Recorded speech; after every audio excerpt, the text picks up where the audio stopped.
സംസ്ഥാനത്ത് തുടർ ഭരണം ഉറപ്പാക്കാൻ ഒരു ഉദ്യോഗസ്ഥ കോക്കസ് കഴിഞ്ഞ ഏകദേശം 6 മാസമായിട്ട് സജീവമായിട്ട് പ്രവർത്തിക്കുകയാണ്. ഭരണകക്ഷിയുടെ രാഷ്ട്രീയ പ്രക്രിയയിൽ സജീവമായിട്ട് പങ്കെടുക്കുന്ന ഒരു സാഹചര്യം കേരളത്തിലെ IASലും IPSലും ഞാൻ എൻ്റെ 28 വർഷം നീണ്ട സർവീസിൽ കണ്ടിട്ടേ ഇല്ല. പക്ഷേ ഇതിനെല്ലാം ഘടകവിരുദ്ധമായിട്ട് കഴിഞ്ഞ നവംബർ മുതലെങ്കിലും സംസ്ഥാനത്ത് ചില IAS ഉദ്യോഗസ്ഥർ കൂടി പങ്കെടുത്തുകൊണ്ടും ഈ കിഫ്ബി മേധാവിയുടെ നേതൃത്വത്തിലും സംസ്ഥാനത്ത് തുടർ ഭരണം ഉറപ്പാക്കാനായിട്ട് IAS ഉദ്യോഗസ്ഥരുടെ നേതൃത്വത്തിൽ തന്നെ പബ്ലിക് ഫണ്ടുകൾ ഉപയോഗിച്ചുകൊണ്ട്, കടമെടുത്ത കിഫ്ബി ഫണ്ടുകൾ പോലും ഉപയോഗിച്ചുകൊണ്ട് വിപുലമായിട്ടുള്ളൊരു പബ്ലിസിറ്റി ക്യാമ്പയിൻ ഓർഗനൈസ് ചെയ്ത് അതിലേക്ക് പോവുകയാണുള്ളത് ഉണ്ടായത്. ശ്രീ KM എബ്രഹാം മന്ത്രി പദവി കൂടി അസ്യൂം ചെയ്തതിന് ശേഷം സംസ്ഥാന ഗവൺമെൻറ്റിലെ രണ്ടാമനായിട്ടാണ് പ്രവർത്തിക്കുന്നത്. സംസ്ഥാന ധനകാര്യ വകുപ്പിനെ മറികടന്ന് നിരവധി അവസരങ്ങളിൽ അദ്ദേഹം ഉദ്യോഗസ്ഥർക്കും മറ്റ് മന്ത്രിമാർക്കും വരെ നിർദ്ദേശങ്ങൾ കൊടുത്തിട്ടുണ്ട്. 5000-6000 കോടി ഒരു വർഷം വായ്പയായിട്ടും ഗ്രാൻഡായിട്ടും കിഫ്ബിക്ക് ലഭ്യമാവുന്നു. ഏകദേശം 40,000 കോടി രൂപയോളം ഏതൊരു വകുപ്പിനേക്കാളും വലുതാണ് കിഫ്ബിയുടെ ധനവിനിയോഗം. അപ്പോൾ ഇത് കയ്യിൽ വരികയും കിഫ്ബി സർക്കാരിനേക്കാൾ ശക്തമായൊരു സ്ഥാപനമാണെന്ന് വരികയും ചെയ്തതോടുകൂടി എങ്ങനെയത് പറയണമെന്ന് എനിക്കറിയില്ല, പക്ഷേ സർക്കാരിലെ ഒരു ഭരണഘടനാ ബാഹ്യ അധികാര കേന്ദ്രമായിട്ട് അദ്ദേഹം വളർന്നിട്ടുണ്ട്. അദ്ദേഹത്തിൻ്റെ താല്പര്യത്തിലും അദ്ദേഹത്തിൻ്റെ ഇനിഷ്യേറ്റീവിലുമാണ് അഖിലേന്ത്യാ സർവീസിൻ്റെ മൂവ്മെൻറ്റുകളും ചീഫ് സെക്രട്ടറി ഉൾപ്പെടെയുള്ളവരുടെ നിയമനങ്ങളും പരിഗണിക്കപ്പെടുന്നത്. ഞാൻ മനസ്സിലാക്കുന്നത് ഇപ്പോൾ ചീഫ് സെക്രട്ടറി ജൂൺ 30-ന് വിരമിക്കുകയാണ്. അടുത്ത് സീനിയറായിട്ടുള്ള ചീഫ് സെക്രട്ടറി പദവിയിലേക്ക് പരിഗണിക്കപ്പെടേണ്ട ആളുകളൊക്കെ തന്നെ തിരുവനന്തപുരത്ത് വന്ന് KM എബ്രഹാമുമായിട്ട് മീറ്റിംഗ് നടത്തി എന്നെ പരിഗണിക്കണം എന്നാവശ്യപ്പെട്ട് മടങ്ങുന്ന അവസ്ഥയിൽ എത്തി നിൽക്കുകയാണ്. ഇങ്ങനെ ഒരു ഭരണഘടനാ ബാഹ്യ അധികാര കേന്ദ്രം ഭരണഘടനാപരമായ ചുമതലകൾ ഏറ്റെടുത്ത് മറ്റു മന്ത്രിമാരെയും ഉദ്യോഗസ്ഥരെയും ഇൻസ്ട്രക്റ്റ് ചെയ്തു തുടങ്ങുകയും നിയമനത്തിലടക്കം അനർഹമായിട്ടുള്ള കൈകടത്തൽ നടത്തുകയും ചെയ്തതിൻ്റെ പരിണത ഫലമാണ് ഇപ്പോൾ IAS അസോസിയേഷനുമായിട്ടും എനിക്കെതിരെയും ഒക്കെയുള്ള നടപടികളിലേക്കും ലിറ്റിഗേഷൻസിലേക്കും നീട്ടിയിട്ടുള്ളത്. അതുകൊണ്ട് ഞങ്ങൾ പുതുതായിട്ട് വരുന്ന ഗവൺമെൻറ്റിൻ്റെ മുന്നിൽ ഡെഫിനറ്റായിട്ടും ലിഖിതത്തിൽ തന്നെ ഇത്തരം ലോങ് റിട്ടയർഡ് ഉദ്യോഗസ്ഥരെ സർവീസിലെ ആക്റ്റീവ് പൊസിഷനുകളിൽ കൊണ്ടുവരുന്നതിൽ നിന്നും ആ ഒരു പുവർ പ്രസിഡൻറ്റ് അവസാനിപ്പിക്കണമെന്ന് പുതുതായിട്ട് ചുമതലയെടുക്കുന്ന മുഖ്യമന്ത്രിയോടും ഗവർണറോടും അതിൻ്റെ സമയത്ത് ഞങ്ങൾ റിക്വസ്റ്റ് ചെയ്യുന്നതാണ്. അത് വളരെ മോശം എക്സാമ്പിളായി മാറിയിട്ടുണ്ട്. ഞാനതിൻ്റെ വിശദാംശങ്ങളിലേക്കൊന്നും കിടക്കുന്നില്ല. വളരെ കൂടുതൽ അന്വേഷണവും വളരെ കൂടുതൽ ഇൻവെസ്റ്റിഗേഷൻസും ആവശ്യമുള്ള ഒട്ടേറെ ക്രമക്കേടുകളുടെ നീണ്ട നിരകൾ തന്നെ ഞാൻ ഈ പരാമർശിച്ച സ്ഥാപനങ്ങളെല്ലാം വന്നിട്ടുണ്ട്. അത് ഇന്നത്തെ ദിവസം അതിലേക്ക് കടക്കുന്നത് അനവസരത്തിലാണ്. കാരണം ഞാനൊരു പ്രതികാര ബുദ്ധിയോടുകൂടി പെരുമാറുകയാണ് എന്ന് പറഞ്ഞേക്കാം. അത് അതിൻ്റെ സമയത്ത് വിസിറ്റ് ചെയ്യേണ്ട ഒരു വിഷയമാണ്. ഈ റിട്ടയർഡ് ഉദ്യോഗസ്ഥന്മാരുടെ കോണ്ടക്റ്റ് ഒന്നിലധികം സ്ഥലങ്ങളിൽ സർക്കാരിന് ബുദ്ധിമുട്ടുണ്ടാക്കിയിട്ടുണ്ട്, സീനിയർ ഉദ്യോഗസ്ഥർക്ക് ബുദ്ധിമുട്ടുണ്ടാക്കിയിട്ടുണ്ട്, അവരുടെ ചുമതലകൾ നിർവഹിക്കുന്നതിൽ നിന്ന് അവരെ തടഞ്ഞിട്ടുണ്ട്. ഭീഷണിയിലും അവരുടെ ഇംഗിതത്തിനൊത്ത് താളം തുള്ളാത്തവരെ വകവരുത്തുന്ന രീതിയിലേക്ക് കാര്യങ്ങൾ അടുപ്പിക്കാനുള്ള ഒരു പരിശ്രമവും വരട്ടും. അതുപോലെ തന്നെ പറയേണ്ട കാര്യമാണ്, മുൻപില്ലാത്ത വിധം കേരളത്തിലെ IAS എക്കാലവും രാഷ്ട്രീയമായിട്ട് പൂർണ്ണ നിഷ്പക്ഷതയോടുകൂടി അവരുടെ ചുമതലകൾ നിർവഹിച്ചിട്ടുള്ളതാണ്. അതിന് ഘടകവിരുദ്ധമായിട്ട് ഈ കിഫ്ബിയുടെ നേതൃത്വത്തിലും ഞാൻ പറയാൻ എനിക്ക് ബുദ്ധിമുട്ടുണ്ട്, നിരവധി സർവിംഗ് ഓഫീസർമാരുടെ സഹകരണത്തോടു കൂടിയും സംസ്ഥാനത്ത് തുടർ ഭരണം ഉറപ്പാക്കാൻ ഒരു ഉദ്യോഗസ്ഥ കോക്കസ് കഴിഞ്ഞ ഏകദേശം 6 മാസമായിട്ട് സജീവമായിട്ട് പ്രവർത്തിക്കുകയാണ്. ഈ കമ്മ്യൂണിസ്റ്റ് പാർട്ടിയുടെ ആഭിമുഖ്യമുള്ള ഉദ്യോഗസ്ഥർ മുമ്പ് ഉണ്ടായിട്ടുണ്ട്. അവർ കമ്മ്യൂണിസ്റ്റ് പാർട്ടിയുടെ നയപരിപാടികൾ നടപ്പാക്കാൻ കൂടുതൽ ഉത്സാഹിച്ചിട്ടുണ്ട്.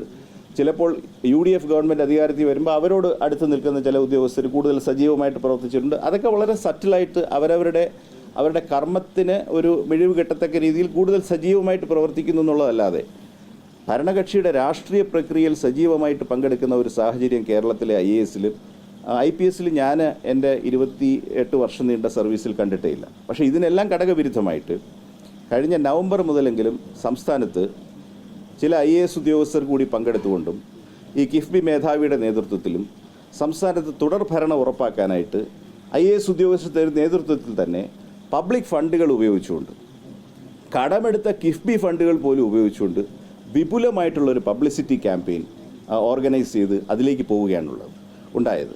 ഇക്കാര്യങ്ങൾ പരാമർശിച്ചതാണ് എനിക്കെതിരെയുള്ള വിരോധത്തിൻ്റെ നീഡിൽ എന്ന് ഞാൻ വിചാരിക്കുന്നു. ഞാൻ മനസ്സിലാക്കുന്നിടത്തോളം കിഫ്ബിക്ക് സർക്കാരിന് വേണ്ടി ഇമാതിരി ഒരു പബ്ലിസിറ്റി ക്യാമ്പയിനോ പരസ്യ ക്യാമ്പയിനോ നടത്താനുള്ള യാതൊരു നിയമപരമായ അധികാരവുമില്ല. അവരുടെ ചാർട്ടർ വായിച്ചാൽ, അവരുടെ ആക്ട് വായിച്ചാൽ, അവർ ഇൻഫ്രാസ്ട്രക്ചർ ബിൽഡ് ചെയ്യുന്നതിനും അതിൻ്റെ ആൻസിലറി യൂസസിന് മാത്രമേ അവർ കടമെടുക്കുന്ന ഫണ്ടുകൾ ഉപയോഗിക്കാവൂ. ഇവിടെ ബോംബെ ആസ്ഥാനമായിട്ടുള്ള ഒരു വലിയ PR കമ്പനിയെ വാടകയ്ക്കെടുത്തുകൊണ്ട് ഹോർഡിങ്ങുകൾ മുതൽ പത്രപരസ്യങ്ങൾ മുതൽ ഡിജിറ്റൽ ക്യാമ്പയിൻ അടക്കം എനിക്ക് തോന്നുന്നു 130 കോടിയുടെയോ മറ്റോ ക്യാമ്പയിനാണ് കമ്മീഷൻ ചെയ്തിരിക്കുന്നത്. ഇത് ഈ വർഷം മാത്രമല്ല, 2021 ഇലക്ഷനിൽ 75 കോടിയുടെ ക്യാമ്പയിൻ കമ്മീഷൻ ചെയ്തു. ഇപ്പോൾ മാധ്യമങ്ങൾക്ക് പരസ്യങ്ങൾ നൽകുന്ന ഒരു സമീപനത്തെ എതിർക്കാനൊന്നും കഴിയുകയില്ല. പക്ഷേ ഇവിടെ കിഫ്ബിക്ക് പറഞ്ഞിട്ടുള്ള ഡൊമൈനിലല്ല കിഫ്ബി പ്രവർത്തിച്ചിരിക്കുന്നത്. അതുമാത്രമല്ല, അതിന് ജസ്റ്റിഫിക്കേഷനായിട്ട് കിഫ്ബി കൊടുത്ത പത്രക്കുറിപ്പ് ഞാൻ വായിക്കാനിടയായി. കിഫ്ബിയുടെ കടമെടുപ്പ് ബോണ്ടുകൾക്ക് കൂടുതൽ റേറ്റിംഗ് കിട്ടാനാണ് കേരളത്തിലെ ഡിജിറ്റൽ മീഡിയയിൽ മലയാളത്തിൽ പരസ്യം കൊടുക്കുന്നതെന്നാണ് അദ്ദേഹം പ്രസ്താവിച്ചിരിക്കുന്നത്. ഈ റേറ്റിംഗ് നടത്തുന്ന ഒരു ഏജൻസിയും കേരളത്തിലല്ല പ്രവർത്തിക്കുന്നത്. അവരാരും ഈ മലയാളത്തിൽ പുറപ്പെടുവിച്ചിരിക്കുന്ന പരസ്യങ്ങൾ കാണാനോ അത് വിലയിരുത്താനോ പോകുന്നുമില്ല. അപ്പോൾ ഞാൻ പറഞ്ഞു വന്നത് ഇത്രയേ ഉള്ളൂ. സിവിൽ സർവീസിൻ്റെ പുറത്ത് അനാവശ്യമായിട്ടുള്ള രാഷ്ട്രീയ സമ്മർദ്ദങ്ങൾ കൊണ്ടുവരികയും ആ രാഷ്ട്രീയ സമ്മർദ്ദങ്ങളുടെ നെറ്റ് എഫക്റ്റ് എന്ന് പറയുന്നത് ഈ പറയുന്ന പബ്ലിക് ഫണ്ടുകൾ ഡൈവേർട്ട് ചെയ്തുകൊണ്ട് വലിയ തോതിൽ ഇലക്ഷൻ ക്യാമ്പയിൻ നടത്താനായിട്ട് ഒരു പറ്റം ഉദ്യോഗസ്ഥർ ശ്രമിക്കുകയും ആ പരിശ്രമത്തോട് ഇരിക്കുകയോ നിസ്സഹകരിക്കുകയോ ചെയ്ത ആളുകളെ തെരഞ്ഞു പിടിച്ച് വേട്ടയാടാനുള്ള പരിശ്രമമാണ് ഈ സസ്പെൻഷൻ അടക്കമുള്ള കാര്യങ്ങളിൽ ഇപ്പോൾ കണ്ടുവരുന്നത്.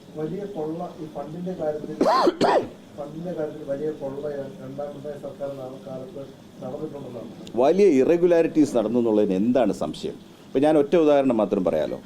ഇപ്പോൾ എന്നെ ഗവൺമെൻറ്റിൽ നിന്നും ആ കമ്മീഷനിലേക്ക് ട്രാൻസ്ഫർ ചെയ്ത ആഴ്ച എന്തുകൊണ്ടാണ് ട്രാൻസ്ഫർ ചെയ്തതെന്ന് എനിക്ക് വളരെ വ്യക്തമായിട്ട് അറിയാം. കാരണം വയനാടിലെ റീഹാബിലിറ്റേഷൻ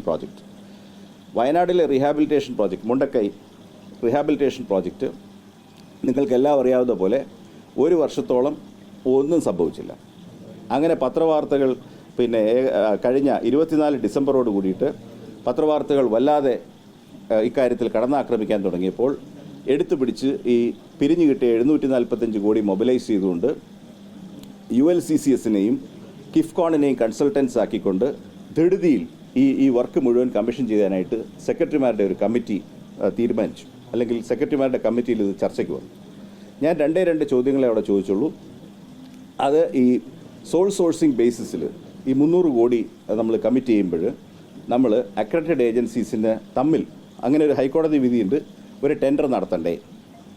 2, ഈ കിഫ്കോൺ ആണ് ഇതിൻ്റെ കൺസൾട്ടൻസ് എന്ന് പറഞ്ഞു. ഞാൻ ചോദിച്ചു, ഈ കിഫ്കോൺ ഒരു അക്രഡിറ്റഡ് ഏജൻസി ആണോ? അവർക്ക് മുമ്പ് ക്വാളിറ്റി സൂപ്പർവൈസ് ചെയ്യാനും ഡിസൈൻ ചെയ്യാനും ഉള്ള എന്തെങ്കിലും മുൻപരിചയം അവർ എസ്റ്റാബ്ലിഷ് ചെയ്തിട്ടുണ്ടോ? ചർച്ച അവിടെ അവസാനിച്ചു. ഇത് പിന്നീട് ഡിസ്കസ് ചെയ്യാമെന്ന് പറഞ്ഞ് ചീഫ് സെക്രട്ടറിയെ യോഗം പിരിച്ചുവിട്ടു.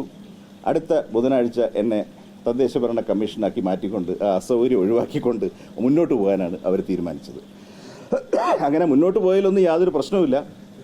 പക്ഷേ ഫലം എന്താണ്? ഫലം ഈ വിഷുവിന് 148 വീടുകൾ അല്ലേ, 148 വീടുകൾ താക്കോൽ കൈമാറിയവർ കയറി പാർക്കും എന്നാണ് നമ്മൾ പ്രതീക്ഷിച്ചത്. എത്ര വീടുകളിൽ ആൾക്കാർക്ക് പാർക്കാൻ സാധിച്ചു? ഞാൻ പിന്നീട് കേട്ടത് അങ്ങനെ ആദ്യം പൂർത്തിയായ 40 വീടുകളിൽ 2 ഈ പറയുന്ന മുൻപരിചയമില്ലാത്ത ഏജൻസി സൂപ്പർവൈസ് ചെയ്തതിനെ തുടർന്ന് ക്രാക്കുകൾ ഡെവലപ്പ് ചെയ്യുകയും ചോർച്ചയിലെത്തുകയും ആ തെരഞ്ഞെടുപ്പിൻ്റെ ഘട്ടത്തിൽ ഗവൺമെൻറ്റിനെ അത് ബുദ്ധിമുട്ടിലാക്കുകയും ചെയ്തു എന്നാണ് ഞാൻ മനസ്സിലാക്കുന്നത്. അപ്പോൾ ചോദിച്ച ചോദ്യം വൻതോതിൽ ഫണ്ടുകളിൽ ക്രമക്കേടുണ്ടോ എന്നുള്ളതാണ്. അതിൻ്റെ ഞാൻ പറയുന്ന ആൻസർ പരിശോധിക്കപ്പെടേണ്ട പല കാര്യങ്ങളും കിഫ്ബി അടക്കമുള്ളവയുടെ ധനവിന്യാസത്തിൽ റീഹാബിലിറ്റേഷൻ പ്രോജക്റ്റിൽ എല്ലാം അടങ്ങിയിട്ടുണ്ട്. പക്ഷേ പ്രശ്നം ഇതിലെന്തെങ്കിലും ഒരു പ്രശ്നം അടങ്ങിയിട്ടുണ്ട് എന്ന ചോദ്യം തന്നെ ചോദിക്കാൻ പാടില്ല. അതാണ് നിർബന്ധം. No questions. പറഞ്ഞാൽ പറഞ്ഞു, അത് ചെയ്തേക്കുക, അത്ര തന്നെ, വേറെ കാര്യങ്ങളൊന്നുമില്ല. അപ്പോൾ നമ്മൾ അതിനെയാണ് ആദ്യം ഓവർകം ചെയ്യേണ്ടതെന്നാണ് എനിക്ക് വിനയപൂർവ്വം പറയാനുള്ളത്.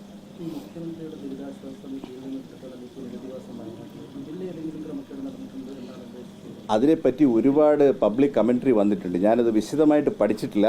ഇപ്പോൾ CMDRF ഉപയോഗിച്ചിട്ട് നമുക്ക് ഒരു കൺസൾട്ടിങ് കമ്പനിയെ കൊണ്ട് വർക്ക് സൈറ്റ് എടുക്കാമോ? ULCCയെ പോലെ ഒരു സോൾ സോഴ്സിംഗ് കോൺട്രാക്റ്റ് എടുത്തിട്ട് വീട് പണിയുന്ന ഭാഗം അവിടെ നിൽക്കട്ടെ, വീട് പണിയണ്ടെന്ന് ആരും പറയില്ല. ആ നദിയുടെ ക്ലീനിങ് ULCCക്ക് ഒറ്റ കരാറായിട്ട് നൽകാമോ? അങ്ങനെ 239 കോടിയുടെ ഒരു കരാറായിട്ട് അങ്ങനെ ഗവൺമെൻറ്റിന് യാതൊരു കോമ്പറ്റേറ്റീവ് പ്രോസസ്സും ഇല്ലാതെ 200-250 കോടിയുടെ കരാറ് വിശ്വസിച്ച് ഏൽപ്പിക്കാമോ? അങ്ങനെ ഒരു നദി ക്ലീൻ ചെയ്യുന്നതിന് കൃത്യമായിട്ടുള്ള DSR ബേസ്ഡ് എസ്റ്റിമേറ്റ്സ് തയ്യാർ ചെയ്യാൻ പറ്റുമോ? അത് വ്യക്തതയുള്ള കാര്യമാണോ എന്നൊക്കെയുള്ള ധാരാളം ചോദ്യങ്ങൾ സാങ്കേതിക വിദഗ്ധന്മാർ ചോദിക്കുന്നുണ്ട്. ഞാൻ കൈകാര്യം ചെയ്യാത്ത സബ്ജക്റ്റ് ആയതുകൊണ്ട് ഞാനത് വിശദമായിട്ട് പഠിച്ചിട്ടില്ല.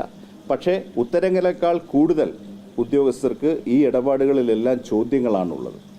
പക്ഷേ നിർഭാഗ്യവശാൽ ഇപ്പോഴത്തെ അഡ്മിനിസ്ട്രേറ്റീവ് കൾച്ചർ ഞാൻ പറഞ്ഞതുപോലെ ചോദ്യം ചോദിക്കുന്ന കുട്ടിയെ ക്ലാസ്സിന് പുറത്താക്കുക എന്നുള്ളതാണ്. അപ്പോൾ അത് ആർക്കും ഒരു ചോദ്യമില്ലാതെ അങ്ങനെയാണെങ്കിൽ പിന്നെ മേളിൽ നിന്ന് പറഞ്ഞ പ്രകാരം തന്നെ ചെയ്തേക്കുക എന്നുള്ളതാണ്.